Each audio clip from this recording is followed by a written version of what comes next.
There's something incredibly malicious about left-wing people, about people who adhere to more left-wing ideologies.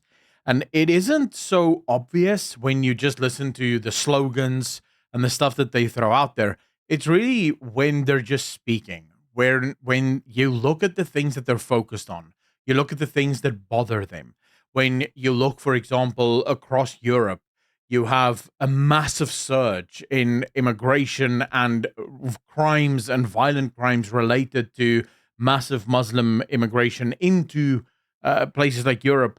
I mean, you listen to leftists, you listen to how gleefully they celebrate this violence, this new diversity that they have. And you just sort of you almost have to cringe at it, just like, whoa, wait, am I hearing this correctly? Because on the surface, whenever leftists speak, they will say things like, "Oh, we're all about tolerance, acceptance, love. You know, we're the crowd of empathy." But in reality, when you actually listen to when they propose their positions, it becomes very clear very quickly that there is no actual love, no actual positions of any kind that would be empathetic, not towards their enemies. And the problem, of course, with people on the left is that their enemies are pretty much everyone that isn't further left than whatever they are, which means that as they are, because remember, they call themselves progressives, which means they go progressively to the left. This means that at some point, almost everyone will be caught on the right side of someone like Dan Corder or someone like Peter Krill. Our video today is specifically focusing on Dan Corder, but I am going to focus a little bit on Peter Krill as well. And this is the sort of thing that I'm referring to, where you have Peter Krill posting this on his social media, his X account, where he goes, "Let's make this painfully clear. I am pro-choice because nobody has the right to colonize someone else's body. It's not about colonizing someone else's body. You had sex. Sex leads to children. When you have children, you have to have those kids. Otherwise, you're a murderer. I am actually pro-life, and I am for the death penalty for anyone who advocates, supports, or has an abortion.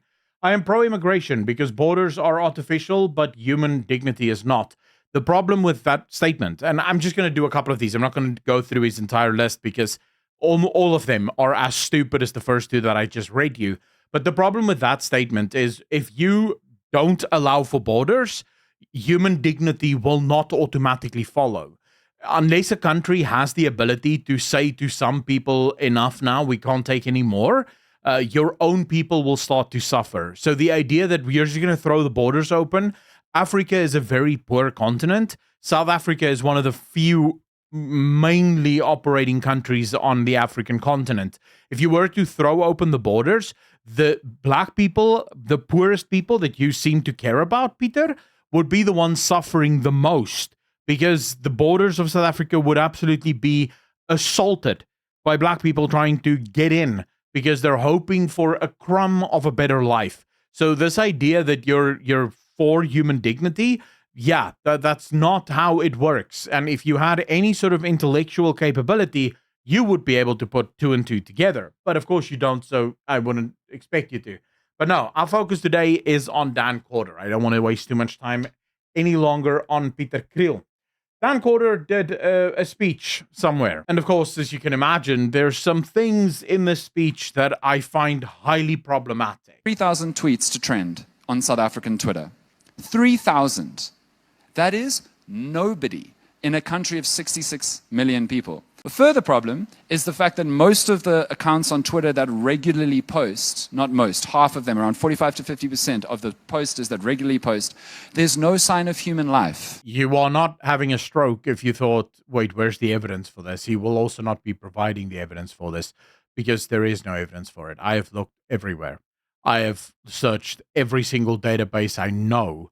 There is no evidence for that claim that almost half or just over half of all accounts are devoid of human life, that these are just bot accounts. It's completely false. In those profiles, it's a generic picture. You don't see any sign of human life. It could be a bot. It could be somebody operating many accounts. But I want you to understand how absolutely dishonest Dan Corder actually is here. You see, in order to not be called out for lying, notice the word used there. It could be a bot. It could be someone operating multiple accounts. I'm not saying it is. I'm just throwing it out there. Because, of course, all I need to do is create the necessary groundwork so that we can start to push for ding, ding, ding legislation. This is all this is, by the way. Dan Corder, his entire spiel, and you'll note how he's about to start fear mongering. He's about to say, right, here is the problem. There's way too many bots posting on social media, and there's way too much misinformation and disinformation as a result of all of this bot activity. You'll also note that anything that Dan Corder doesn't agree with, that is what's ascribed as bot activity, right? Because he's actually going to basically make the point that Operation Dudula is actually just bot activity that led to that. But he creates the sort of soil, and then he creates the chaos or the catastrophe that now the government has to react to the soil problem so that we can solve the catastrophe. Dan Corder is one hell of a totalitarian authoritarian, if you've ever met one. Pushing an agenda, right? That's a fundamental problem. Because then something that happens on Twitter, a place which very few people go to, becomes a news article written, becomes a TV news story reported on, is then presented by establishment media to the country as something everyone's talking about, even though maybe 3,000 people were and half of them are not human beings. And then the whole country goes, wow, everyone cares about that. A great example is the fact that a survey came out recently showing that a significant proportion of South Africans believe that there are 15 to 20 million illegal migrants or undocumented migrants in this country right now. Now, if you stop for just, can I swear, William? For just a fucking second, if you just stop and you think what that means, are 1 in 3 of the people you meet not South African? Obviously not. Obviously not. Whether or not the truth is, Dan, you can't make that point. How many people do you meet? You sit at home all day and make YouTube videos. Like, clearly you don't meet that many people. But more importantly, the circles and the areas that you walk in, you wouldn't meet many. That's why you can have the luxury beliefs that borders should just be open and that we should have socialism and communism, because you don't actually deal with, right? And I'm not suggesting that there is 15 or 17 or 20 million. The truth is, by the way, there's some amount of truth to this. There is a survey that came out. The problem with the survey is that the survey isn't very clear on how many people that people think is in the country, but more what is the attitude that South Africans have towards things like foreigners, things like immigrants. You look at this, for example, and you have rising distrust. GovDem survey shows sharp increase in anti-immigration sentiment in South Africa. And it doesn't matter, but this is the problem, of course. Dan Corder can't put 2 and 2 together. He doesn't seem to understand that there is a reason why South Africans despise migrants. It is because of a failure of the very policies that he supports. He is the reason that South Africans despise immigrants. South Africa already doesn't have enough resources to take care of its own people because of his socialist communist tendencies. Now he wants more people to come across the border. Like Peter Krill said at the beginning of our video, I don't believe in borders because I believe in human dignity. More people to flood across our borders that we cannot afford to have here. And of course, South Africans are going to be sick and tired. But notice that Dan Corder doesn't care about that. He doesn't actually want to solve the problem for black people.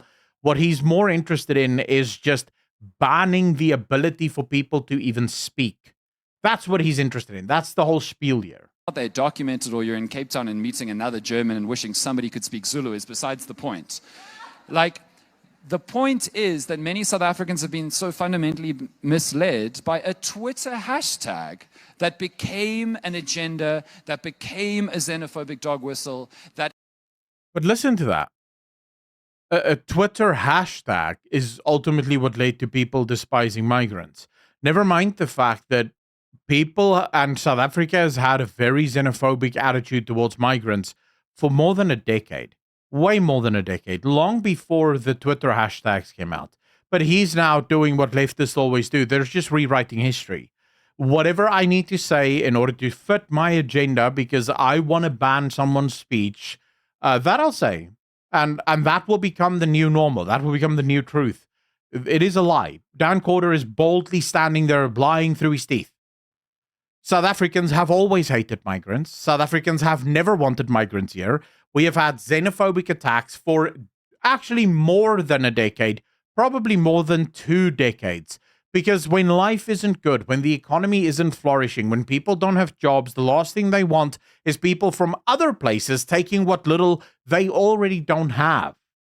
That's the problem, Dan. But if you could just wake up and escape the hell that is your communistic parasitic mind and your authoritarian tendencies, you might be able to see just long enough what the reality is that most South Africans are dealing with. It actually made us less able to engage with the problem of a crisis healthcare service that is not providing, which in certain northern parts of South Africa is used by a lot of migrant people as well as locals. And now we have Operation Dudula getting one-on-one meetings with Aaron Motsoaledi, the health minister.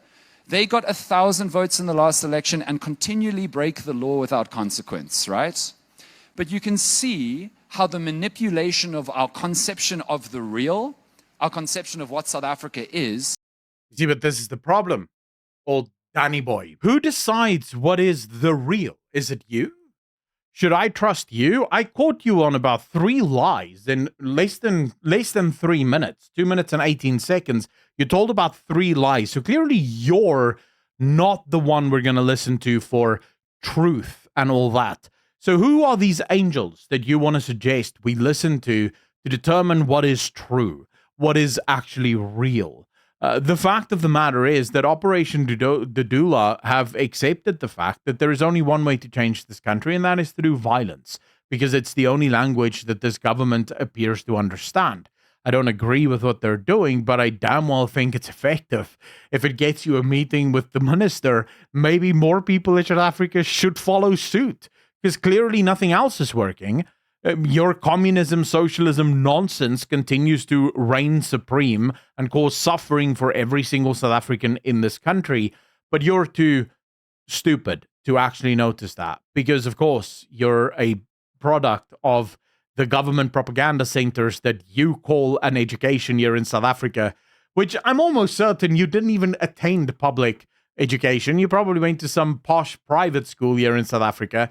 Because, of course you did, because that's what liberals do. They preach that everyone should go to public school or the public schools are just the greatest, whilst never actually attending it themselves.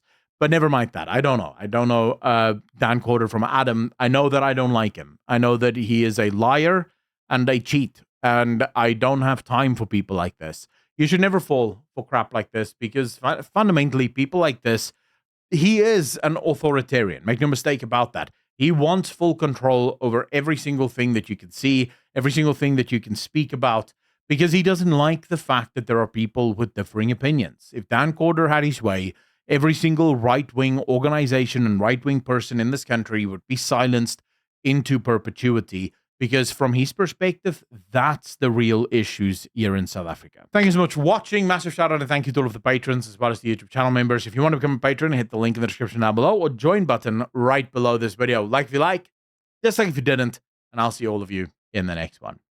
Take care.